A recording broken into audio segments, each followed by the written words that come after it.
Hi there, my name is Rekka Aya from Balmung, and today we're going to talk about, does Final Fantasy XIV have a housing crisis? It's no secret that Final Fantasy XIV is probably the most popular that it's been, well, since it launched in 2013. Shadowbringers broke record subscription. When I talk about a housing crisis, I don't mean that our adventurers are homeless. What I mean is that there aren't enough housing plots for the number of people in the game currently that would want them, whether it's apartments or houses, small, medium, or large. We already know that housing can be very cutthroat, but how has it changed in the last 2 to 3 years between Stormblood and Shadowbringers? Well, we do know if we wind back the clock just a little bit, 2 years.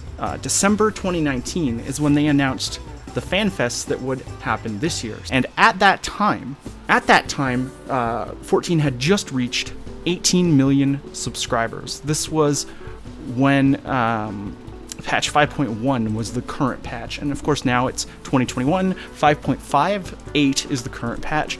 So now in 2021 we've hit 22 million paying subscribers or purchased games. Updated player numbers for the game were provided again in April of this past year.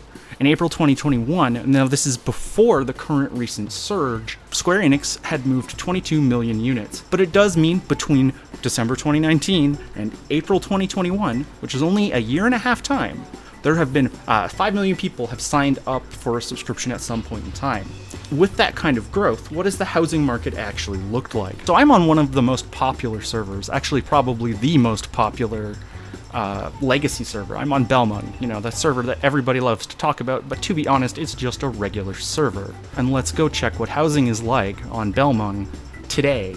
Obviously, there's nothing. There's literally no housing available on Balmung, and this is not a edge case where all the houses are taken.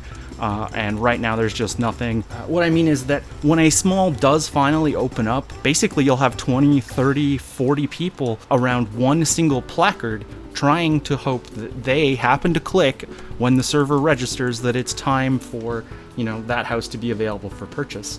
Not only is this a great way to get a RSI, a repetitive strain injury, but it just shows you how big the demand is. That a small plot, which only sells for 3 to 4 million gil, there's such demand that dozens and dozens and dozens and dozens of players will show up hoping that out of those 30, 40 people, they become the one who gets it. Now, if we look at apartments, and I'm looking on my specific ward, which is Ward 53 of the Mists, basically there's nothing. There's 90 slots per apartment complex, and there's 2 per ward. Now, Square Enix has acknowledged that the lack of available housing is a priority. They will be introducing in 6.0 Endwalker new restrictions on some districts that will be zoned as either free company only purchase, so no individual purchases, or also individual only purchase, so they can swap back and forth, and it is something they've said that they can set on a per ward basis. They're also going to be introducing the concept of a lottery ward, where basically you'll come in and you'll get a number, like a lottery number, and if your lottery number comes up, you get the plot. We don't have the specific details of how it works yet, but these are steps in addition to the ones they introduced in Stormblood, which were your account can only have 1 personal and 1 FC house per server per account. It doesn't matter how many characters you have.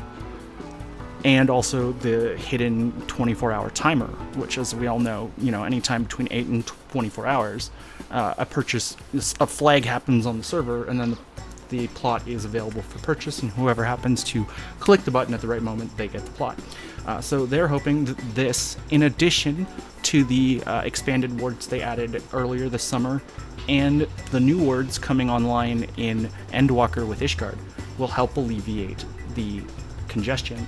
But that being said, those were all plans that were implemented before the surge of new players. So will that really kind of provide more housing room for those who want it? Or has the increase in players meant that there is now much, much higher demand, and we'll be in the same situation that we were in at the start of the summer, and now as new players continue to level up and enjoy the game as Endwalker comes out, that will be basically in the same spot then in the future, even with more stuff available, that we're in now. There are also other things to consider, like communities that exist outside the game whose aim is to sell housing for an inflated cost in gil. For example, I'm not going to link to any of these communities or promote them, but there are some where people are trying to basically take an FC house that they've purchased and then flip it essentially for between 5 and 10 times the amount of gil that they would have paid for the plot itself. And there are other communities that also take a data-driven approach to housing that will send you a Discord notification when something opens up on your server and somebody spots it, but also that track the average cost of a house and per server and what plots, with even down to the specific ward that you're looking for. How many plots in that ward have sold, and here's what they sell for, and this is how long their timer was. Just a lot of data, and they present it as Excel spreadsheets.